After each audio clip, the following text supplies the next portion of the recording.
Hello, New York Giants fans. Welcome back to the Everything New York Giants podcast with New York Giants fangirl. I'm your host, Adrianna. I know it's been a while, and since then there has been a lot of things that have taken place. So in today's episode, I'm going to recap free agency in a nutshell. We'll go through the players that left or were cut. We'll go through the players that were re-signed, and then of course the new players that the Giants brought in. So let's get started with the guys who left, because obviously that was the big story. So number one being, of course, Saquon Barkley, who signed a multi-year deal with the Eagles.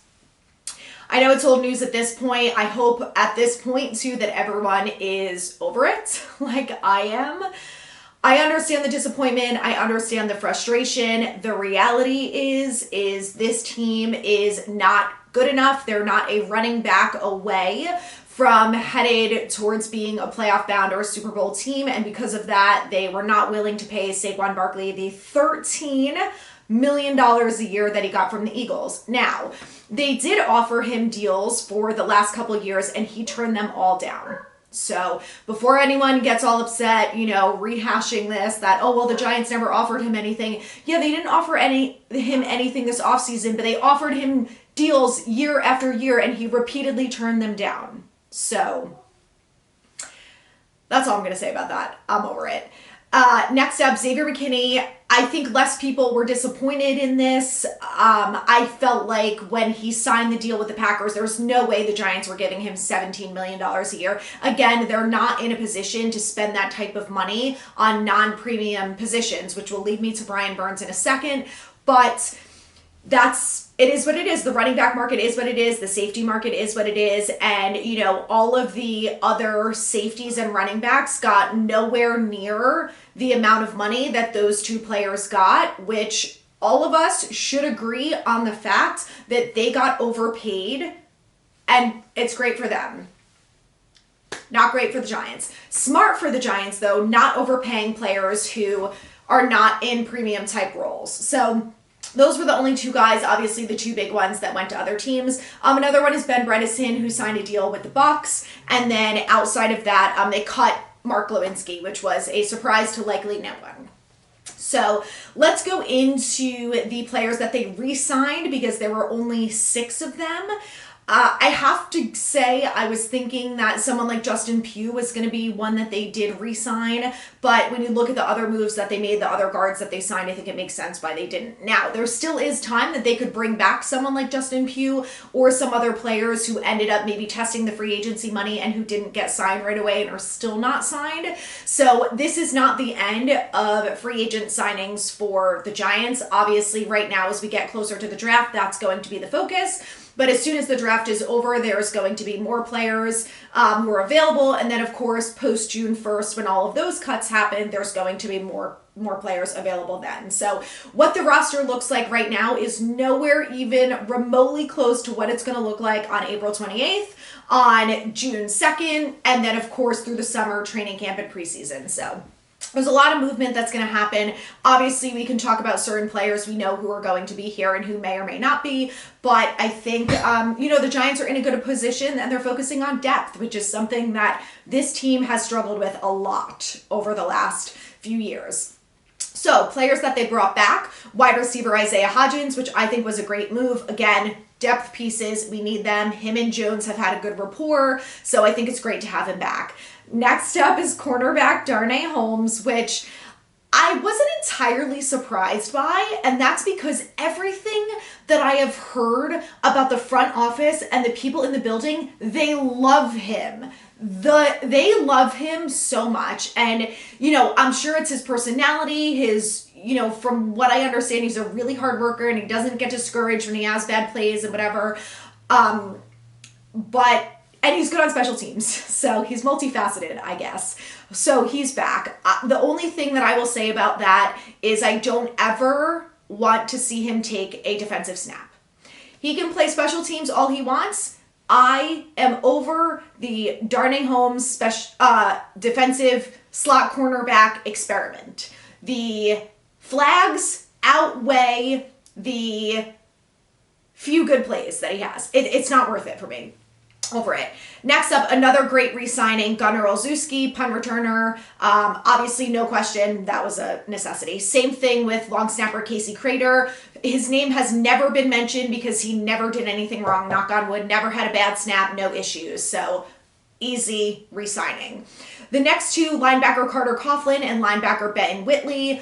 Carter Coughlin was good on special teams. I think that's where we will see the most of him. We have talked at length about how the special teams need some help. We have new coaches in there, so I'm curious to see how maybe someone like Darnay Holmes and someone like Carter Coughlin take it a step up this year. Maybe they do. I don't know. Maybe they don't. But either way, good depth pieces. Benton Whitley didn't really get a lot of time with the Giants. I think he's probably going to be a depth piece as well. Someone that we probably don't see a lot of. So next up, let's talk about reserve/future signings. These were all made back in January, but they didn't garner a lot of attention because they're... a lot of the players, I guess, don't warrant it. Let me say that. But again, back at it with the depth, I think a lot of these positions are positions that we need training camp bodies. We're going to need some competition and stuff like that. So they actually have 13 of them. The first one is center Jimmy Morrissey. Then we have wide receiver Chase Cotta, linebacker Tomon Fox, which we know he was on the Giants the past couple years. And he's been pretty good for someone as young as he was. He was an undrafted free agent. He had some good snaps. He had some not some good snaps. So I'm hoping that with some development, we could see him take a step forward, because to have someone like him be a potential good rotation piece would be great. Another one, defensive lineman Ryder Anderson, who's dealt with a lot of injuries. I think it's interesting that they brought him back, but I'm not looking into it too deep. Next up, OT Yadni Kajuste. Sorry about that if that was butchered. I want to say he got a couple snaps last year, but not many. Again, depth pieces here. Defensive back Caleb Hayes, wide receiver Dennis Houston, running back Deion Jackson, inside linebacker Deontay Johnson, outside linebacker Jeremiah Martin, guard Jalen Mayfield, who also got a couple snaps, OT Joshua Mills, and then defensive back Stanley Thomas Oliver. So future signings, again, guys that you'll probably see battle it out in the summer, maybe training camp, and I'm sure some of them will end up being practice squad guys. Obviously, the best of the best will make it to the practice squad. Now, let's talk about all of the new players that were signed. There are 12 of them, and I think most people were happy with a lot of the signings. Obviously, when we talk about the running back position, Devin Singletary is not Saquon Barkley. That's not the intention there, but I look at it as a good signing. So let's go through it here. So OT Matt Nelson, depth pieces, the more the merrier when it comes to offensive line. He's not going to be a starter, but I think he's going to be someone that could potentially be a swing tackle if someone gets hurt. Knock on wood, they don't. Next up, offensive lineman Austin Schlottman. Again, someone else who is going to come in now that we lost Ben Bredesen. Between him and offensive lineman Aaron Stinney, they are both guards, I believe, and I think that they have a little bit of center experience. So again, the more the merrier when it comes to offensive line. You know, there's been a lot of talk about how many offensive linemen we're going to draft, but keep in mind so out of these 12 signings, 5 of them are offensive linemen. So I know everyone can bitch and moan and say whatever they want about they have not paid any attention to the offensive line. It's not that. I mean, Joe Shane has probably paid more attention to the offensive line and brought in more players than than Reese and Dave Gettleman did, especially towards the end of Reese's career, but they just haven't hit on the right guys. So let's all hope that this is the year, especially with the fact that we have a new offensive line coach, Carmen Brasillo. There's a new assistant offensive line coach. So, you know, we got new energy, new people in the building who hopefully are going to help these players develop. So let's continue with the O-line for a second. Obviously, the 2 big offensive lineman signings were John Runyon and Jermaine Elamuner, 2 guys that I was super hyped about. I know you guys heard me talk left and right and nonstop about the fact that the things that I wanted most in free agency were a tackle and a guard, specifically a right guard and a right tackle, and both of those guys fit that mold. So Runyon came to us from the Packers. He has a ton of experience at left guard and right guard. Depending on what happens with Evan Neal, he will be at one of those guard positions, Runyon. And then I think Ella Muner also has guard experience, but he has tackle experience too. So it's very possible that he's going to be the right tackle and Evan Neal is either going to be left guard or right guard, and then Runyon is going to be the other one of those two. Or it's possible that we have Ella Muner and Runyon as our two guards, and then we have, what's his name? Neal at right tackle. So it's going to be very interesting.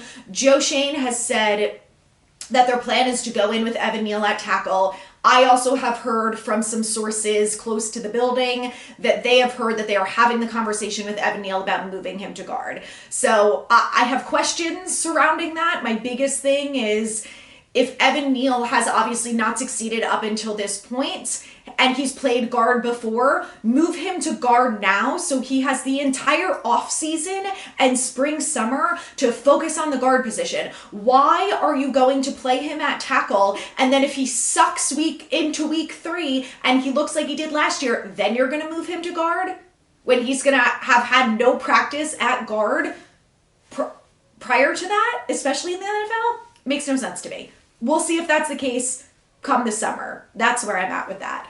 I'm okay. I mean, I guess I'm okay with seeing Evan Neal at right tackle. And if he sucks, then you have Ella Muner who's going to step in immediately. And I don't know where Evan Neal's going to go, but I would rather just have him, just start him at guard. Just let's have our guards situated. Maybe put him at left guard so he's got Andrew Thomas next to him. And then you got the two new guys on the right side, and maybe we're in good shape again. Time will tell. That's what I would like to see. Let's talk about tight end, because they brought in 2 new tight ends, one of them being Chris Manhertz and the other one being Jack Stoll. Jack Stoll came to us from the Eagles. He was also with the Patriots a little bit. I hope I'm not getting confused. I don't think that's the case. I'm thinking of Jalen Mills. Anyway, Jack Stoll was definitely with the Eagles at some point in his career. And Chris Manhertz came from the Broncos. So both of them are good blocking tight ends, which is something that this team has been missing. Obviously, Daniel Bellinger has been pretty good at it. He's dealt with some injury issues, and God only knows what is happening with Darren Waller, because he has not told us whether or not he's retiring or whether or not he's coming back. So I'm glad they brought in 2 guys. I am curious to see if they draft someone as well, but they also did re-sign Lawrence Cager. So between him, Manhertz, Stoll, Bellinger, and maybe Waller, it'll be interesting to see what happens at tight end. Obviously, Bellinger is going to be the starter, and I guess it'll be him and Waller if Waller's back. And if Waller's not back, it'll be between those guys. So, be interesting. Again, it's all about the depth, guys, and I'd like that both of these players are good blocking tight ends. Manhertz actually has pretty good hands, too. I watched some film on him, and he seems like he's a pretty good, well-rounded tight end. He's also very large, very tall, so could be a good target for Jones, Locke, or whoever the quarterback is. Speaking of the quarterback, so the Giants signed Drew Lock to a 1-year deal. Joe Shane talked at length about how, he felt like a veteran presence in the locker room was important. Obviously, Drew Lock has been around the league for a while, comes to us from Seattle. So, I mean, the hope, I don't know, some people might disagree with me here. The hope is that Daniel Jones is healthy enough that we never have to see Drew Lock. And Daniel Jones is good enough so he doesn't get benched for Drew Lock. But I feel good that, I feel okay, I guess, that if something happens, at least we have Drew Lock there. And I know people were upset they didn't re-sign Tyrod. Tyrod got $9 million a year for 2 years. The Giants were not just in a position to give him that. Plus, the Giants have the 6th overall pick. They're drafting a quarterback, whether it's round 1, round 2, or round 3, they're drafting a quarterback. So that will be interesting, but we'll get to the draft another time. Okay, next up, so let's talk about Devin Singletary. So obviously when they lost Saquon Barkley, they brought in Devin Singletary. He has experience with the Bills. We know they have that Bills connection, obviously. I think it was a good move. I think Singletary is a good back. I think ultimately, in my opinion, what's more important for our running back is that there are holes for them to run through. So that's on the offensive line. When they can run block, to be honest, is it nice to have a Saquon Barkley? Of course it is. But we're not in a position to pay a running back, obviously. And if we have an offensive line that can run block, Singletary, I think will be fine. I think he'll have a great year. His numbers last year were actually very close to what Saquon's were. So I don't know. Right now, I'm okay with it. I think it was a good move. Someone else that I maybe would have preferred is Derrick Henry, and I'm sure maybe they talked to him, maybe they didn't, I don't know. But I still think that Singletary is going to be fine. Ultimately, it's more important that our offensive line does their job. Next up, wide receiver Isaiah McKenzie, another Bills player. And I know people were freaking out about this like they were about Cole Beasley last year, and look what happened with Cole Beasley. So let's not panic about this. He's a good special teamer. He's good at punt and kickoff returns, so maybe he'll be in the mix with Gunner for that. Maybe he won't be. I think as a wide receiver, he's going to battle it out at camp, and he's going to have the option to make the roster. Is he going to? 50-50 chance is what I'll say, but I wouldn't panic about it either way. The more the merrier when it comes to literally every position at this team. We need help because everyone gets injured all the time. Let's hope this year's the year that doesn't happen, but anyway, okay, last up. And the best move, which I think everyone is the most excited about. So the Giants traded a 2024 second round pick, which I know people were disappointed about because you want the leverage if you have to trade into the first to get a quarterback. I get that. But they traded a 2024 second rounder and then 2025 fifth round pick for Brian Burns from the Panthers. They are taking on his contract, which is a large contract.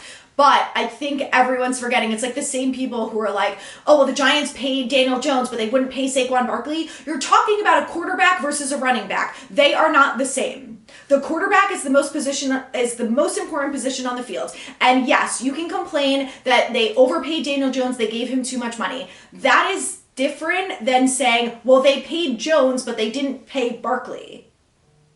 It's like, well, they paid Brian Burns, but they didn't pay McKinney because an edge rusher is a more important position than a safety.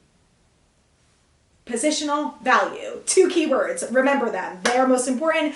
Joe Shane, we'll talk about it until he's fucking blue in the face. There's nothing new there. So I'm super excited about Brian Burns. I think the one thing that excites me the most is that we haven't really seen Kayvon unleash his full potential because he gets no help on the other side. And everyone can say whatever they want that, you know, he was the 7th overall pick and he shouldn't need someone else. On the other hand, he's not Micah Parsons, guys. He's very talented and he is a good pass rusher, but he's not Micah Parsons. So maybe we're going to see an elevated, way more impressive Kayvon for 2 reasons. The first reason is that he's going to have some help on the other side, which he basically has not had since he's been here. Aziz is just not reliable.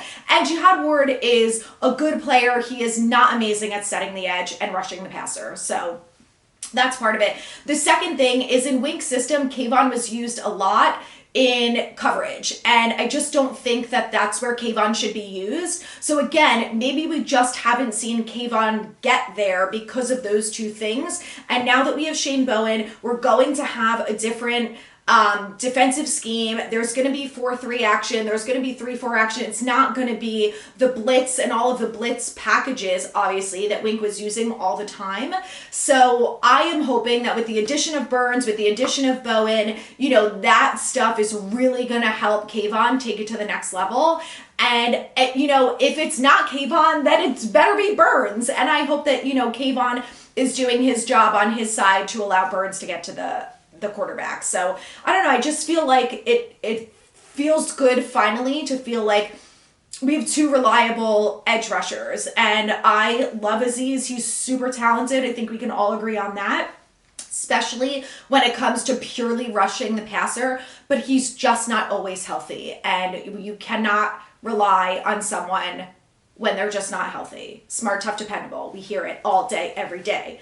And when you're not healthy, you're not dependable. So anyway, I'm super excited about Burns. I could care less about the contract. It's not my money.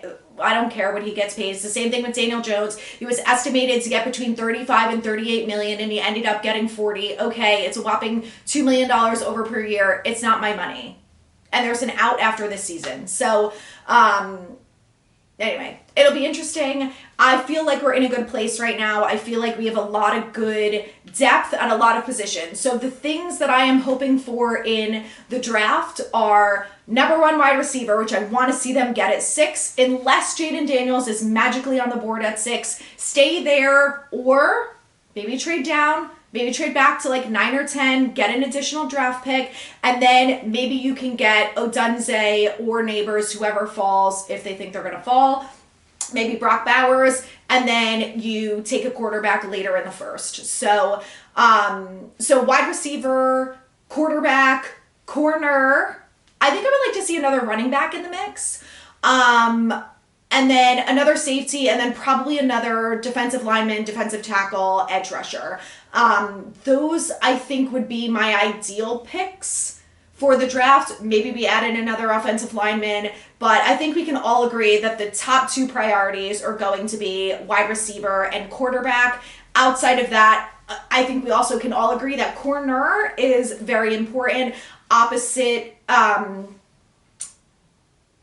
Tay Banks, we don't really have anyone great. And Cordell we need to see him have some big development this year, because I would be a little bit worried knowing that he is starting in the slot week 1. So definitely they still have some moves to make. Again, there are going to be other veterans out there before the draft, after the draft, post June 1st. So this roster is going to change a lot over the next few months, but I feel like we're in a good place. I'm excited. I feel like the depth is finally getting to a place where it should be.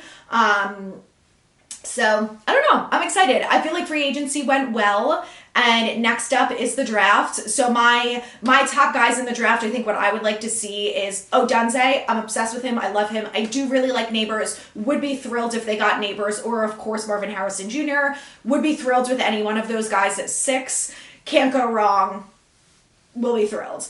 At 47, I would be okay if they traded into the end of the first round to get a quarterback. I would be totally on board with that. I also, if they want to stay at 47 and get a Joe Milton, Spencer Rattler, Sam Hartman at 47 or in the second round, I'm on board with that too. So I think the thing is, if we all trust Brian Dable and we saw what he did with Josh Allen, then I think you have to have a little bit of confidence in him and Shea Tierney and the rest of the offensive coaching staff to say, well, okay, if they get a Spencer Rattler in round 2, Brian Dable is going to develop him into the quarterback that they want him to be. So, I mean, maybe some people don't feel like that, but I think when you look at Josh Allen's evolution and you know that Brian Dable was a huge part of that, how could you not? Now, you're going to argue, well, it's one thing if they get Drake May, who, is one of the top guys coming out and obviously has more raw talent than someone like a Rattler, who there's a reason why one of them is going to go top 2 and one of them is going to go round 2. But I think I just feel like, those guys are going to be more talented, have more raw talent and ability than someone like a Tommy DeVito, which is why we saw good development with DeVito. But he can only go so far, right? Because you can only teach so much. You can't teach certain things like size and talent and abilities and skills and whatever. So it's going to be interesting. We'll talk more about the draft in the coming weeks. So I'm going to end it here, but thank you guys so much for listening. As always, I am New York Giants Fangirl on Instagram, TikTok, and Twitter. You can find me on all of those platforms. I am super active there. Thank you guys for all of their support so far. It's going to be a really fun off season. And before we know it, it is going to be summer. Training camp's going to be here, and I hope we're still excited at that point. So obviously after the draft, we're all going to feel some sort of way. So that will be very telling. But I will be back before the draft. So thank you for listening. Make sure you guys subscribe on wherever you listen to podcasts, or subscribe on YouTube at Everything New York Giants.